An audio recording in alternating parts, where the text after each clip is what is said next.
नमस्कार। प्रतिपक्ष में आपका स्वागत है। मेरा नाम भाऊ तोरसेकर, मैं मराठी पत्रकार हूँ।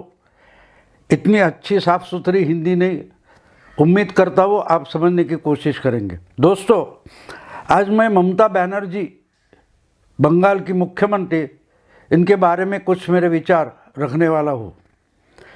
ये रखने की ज़रूरत इसलिए आ गई कि आपको मालूम है 23 तारीख को नेताजी सुभाष चंद्र बोस, इनकी 125वीं जयंती थी और उस पर सेंट्रल गवर्नमेंट ने, केंद्र सरकार ने एक प्रोग्राम रखा था जिसके लिए प्राइम मिनिस्टर, प्रधानमंत्री नरेंद्र मोदी गए थे। तो प्रोटोकॉल, शिष्टाचार या ये होता है कि मुख्यमंत्री उनके साथ रहे, लेकिन ममता बनर्जी कोई शिष्टाचार मानती ही नहीं।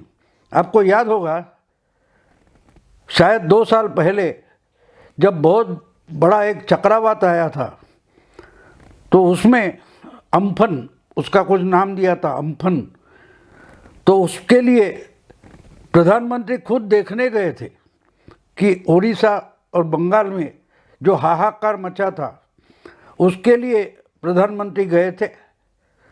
तो ओडिशा के जो मुख्यमंत्री है नवीन पटनायक, वो प्रधानमंत्री के साथ खुद घूमे थे।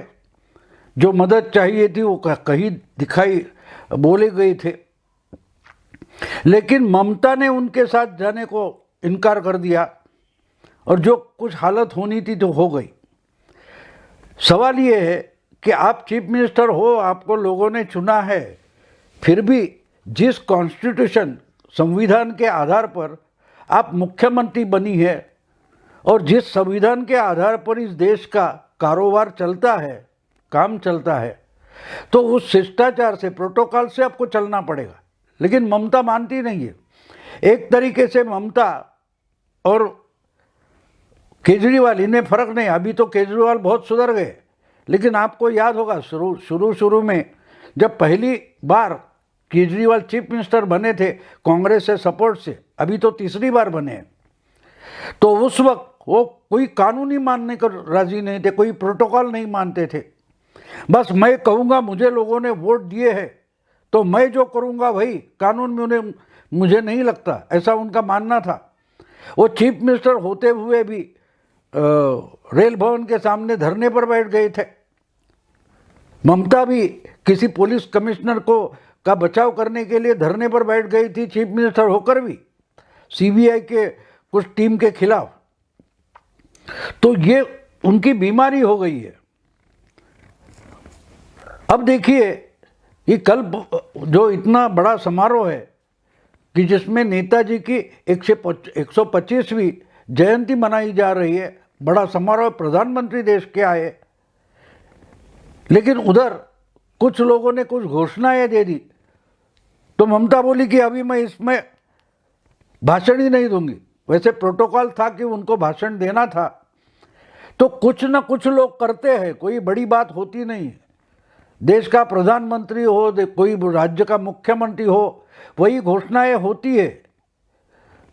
तो वहाँ दुर्लक्ष्य करके, ध्यान न देके आपको अपना प्रोग्राम चलाना पड़ता है। लेकिन ममता का इंसल्ट कब होगा, अपमान कब होगा, वो उनको खुद को भी पता नहीं होता। कि समझो सामने से कुत्ता निकल गया और गाड़ियाँ चल रही है, तो शायद ममता बोल सकते, यहाँ से कुत्ता गया ही क्यों, मेरा इंसल्ट हो गया, मेरा अपमान हो गया, ऐसे बोल सकती।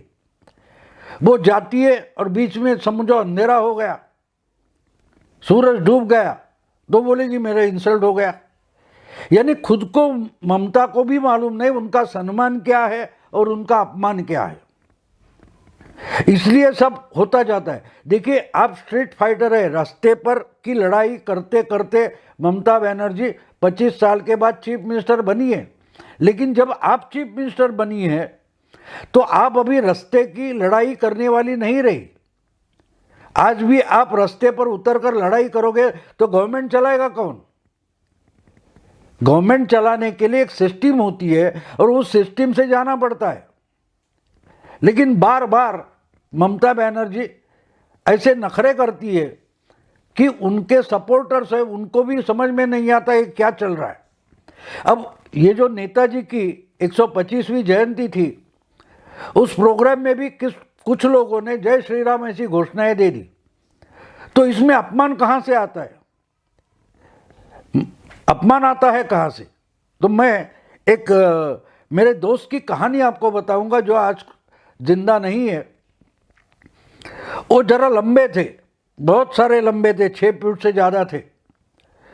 तो मुंबई के नज़दीक थाना में उन्होंने 20-25 साल पर पुरानी बात है, उनके माँ बाप ने एक अच्छा फ्लैट लिया था कॉलोनी में, लेकिन उस कॉलोनी में जाने के लिए झुग्गी झोपड़ियों से गुजरना पड़ता था। तो उधर बच्चे खेलते थे और ट्रेन से निकलकर, लोकल ट्रेन से निकलकर जब ये हमारा दोस्त वो झुग्गी झोपड़ियों के रास्ते से अपने घर जाता था, कॉलोनी में जाता था, तो वहाँ के जो बच्चे खेलते होते थे तो उनको अजीब लगता है कितना ऊंचा आदमी है।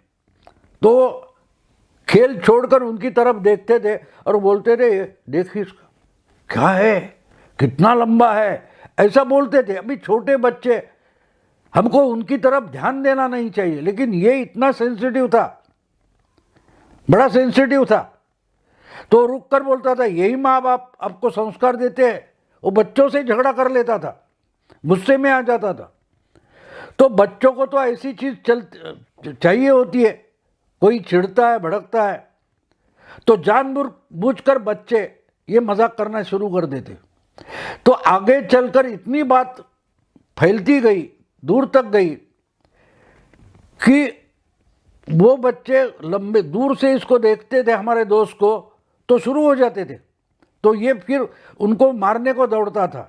आखिर में ये बात हो गई थी, तो बच्चे दूर से सिर्फ उंगली दिखाते थे या मुंह पर हाथ रखते थे, बस। इससे भी उसको गुस्सा आता था।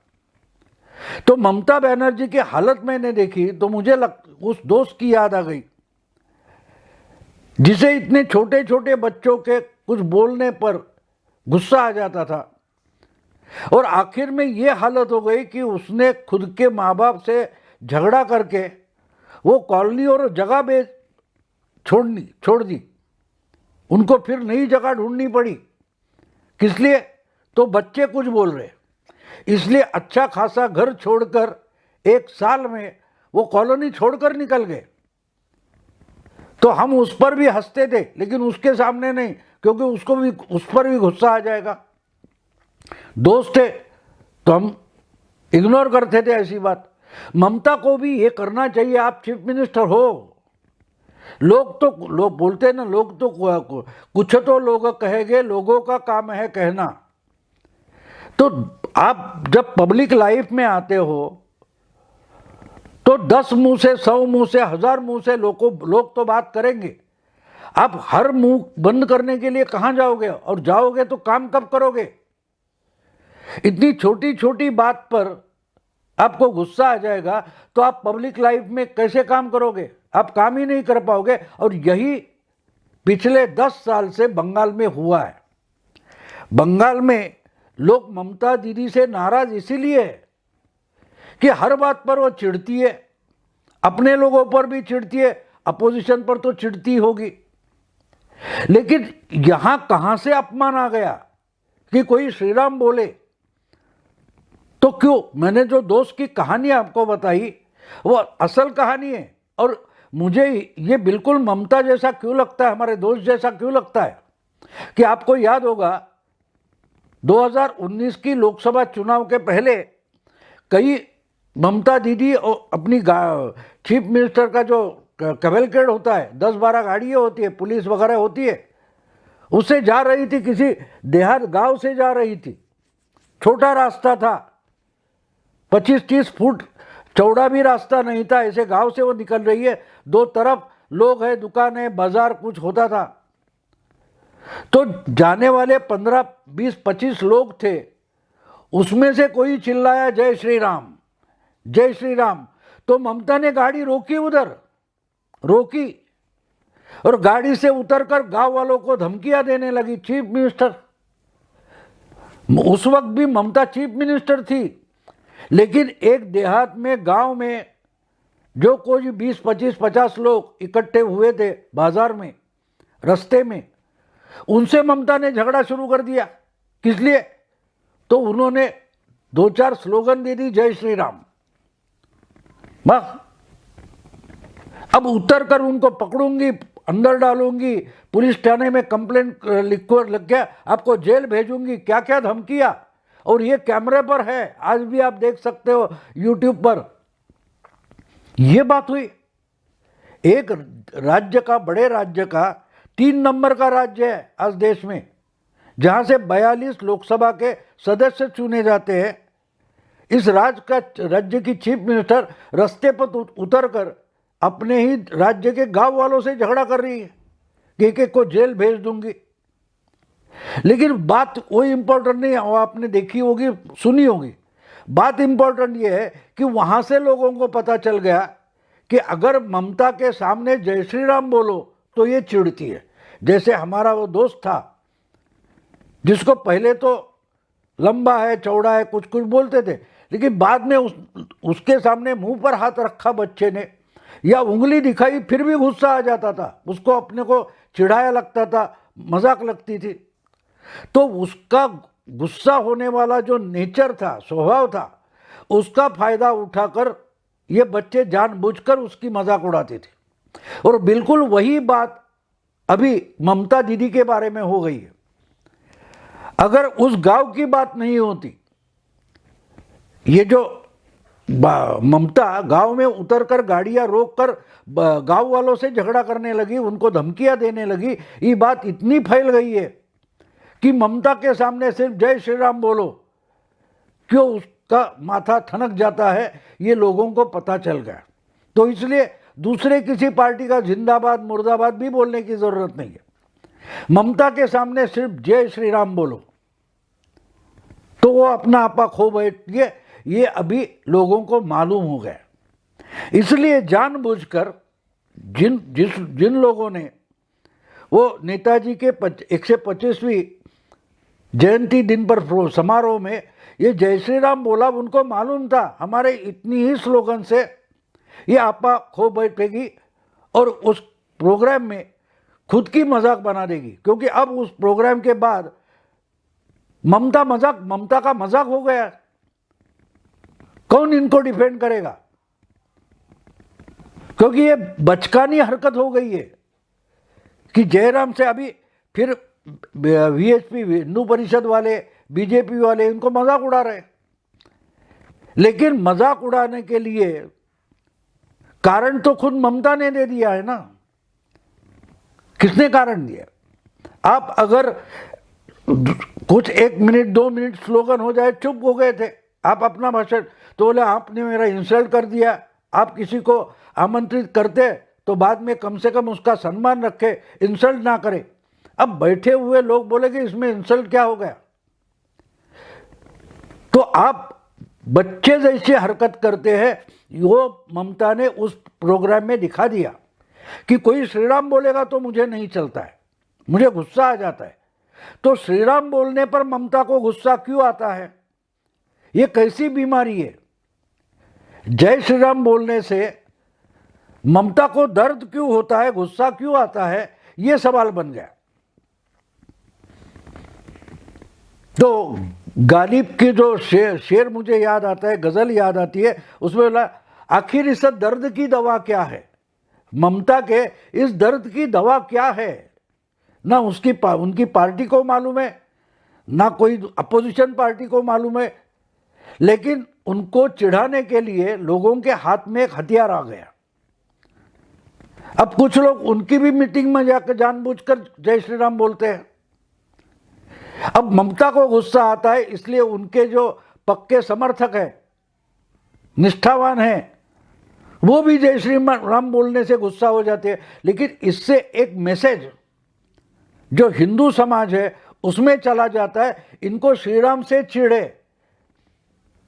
जो मुस्लिम इलाके में मीटिंग लेती है तो हाथ फैलकर दुआ मांगती है, नमाज भी करती है, लेकिन जय श्री राम बोलने से गुस्सा हो जाती है। इसका मतलब ये हिंदुओं के खिलाफ है। ये मैसेज खूब एक तरीके से ममता ही भेज रही है कि मुझे जय श्री राम बोलने से गुस्सा आता है, मुझे हिंदू अच्छे नहीं लगते, मैं हिंदुओं के खिलाफ है। ये एक तरीके से मैसेज बनता है और वो मैसेज खुद ममता ही भेज रही है।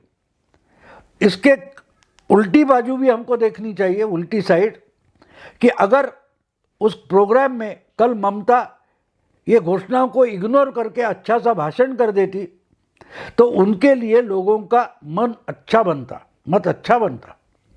लेकिन इनको समझाए कौन? उनकी बीमारी क्या है वो ना उनको पता है, ना और किसी को पता है, ना कोई डॉक्टर बता सकता है कि श्रीराम बोलने से गुस्सा आने का कारण क्या है। अगर वो कारण आपको मालूम नहीं, उसको कोई डॉक्टर के पास इलाज नहीं है, तो पूछा ही जाएगा इस दर्द की दवा क्या है, आखिर इस दर्द की दवा क्या है। दिले नादा तुझे हुआ क्या है, तो बोलेंगे कि भाई ममता तुझे हुआ क्या है, आखिर इस दर्द की दवा क्या है। दोस्तों, ये मेरा हिंदी वीडियो आपको पसंद आया तो लाइक करिए, शेयर कीजिए, अपने दोस्तों को फॉरवर्ड कीजिए। प्रतिपक्ष इसी ढंग से न्यूज़ के, घटना के, वार्ता के अलग अलग पहलू आपके सामने लाता है, उसको ज़्यादा से ज़्यादा शेयर करें। नमस्कार।